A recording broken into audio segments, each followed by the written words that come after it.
നിങ്ങൾ mobile phone പോക്കറ്റിൽ വെക്കുന്നവരോ അതുപോലെ തന്നെ ഡ്രൈവ് ചെയ്യുമ്പോൾ മൊബൈൽ ഫോൺ രണ്ട് കാലിന്റെ ഇടയിലായിട്ട് വെക്കുന്നവരൊക്കെ ആണെങ്കിൽ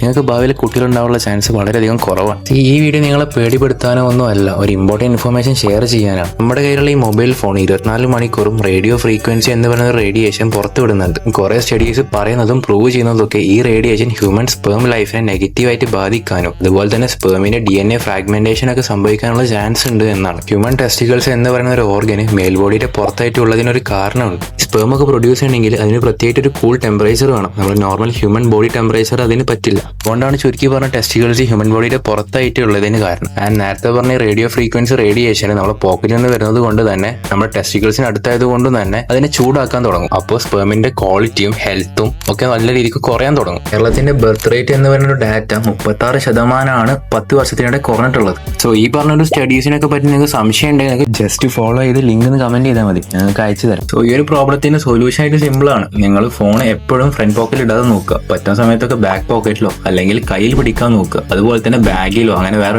വെക്കാൻ പറ്റുകയാണെങ്കിൽ അത്രയും നല്ലത്. സോ ഈ ഒരു ഇൻഫർമേഷൻ നിങ്ങളെ ഹെൽപ്പ് ചെയ്തെന്ന് വിചാരിക്കുന്നു. ഇതേപോലെ ഇമ്പോർട്ടന്റ് ആയും ഹെൽപ്ഫുൾ ആയിട്ടുള്ള കുറെ ഇൻഫർമേഷൻ നമ്മൾ ഈ ചാനലിൽ ഷെയർ ചെയ്യുന്നുണ്ട്. അതിനൊക്കെ ആയിട്ട് ചാനൽ സപ്പോർട്ട് ചെയ്യുക. അതുപോലെ തന്നെ നിങ്ങളുടെ അഭിപ്രായങ്ങളൊക്കെ കമന്റ്സ് ആയിട്ട് അറിയിക്കുക. അപ്പോൾ see you in the next video.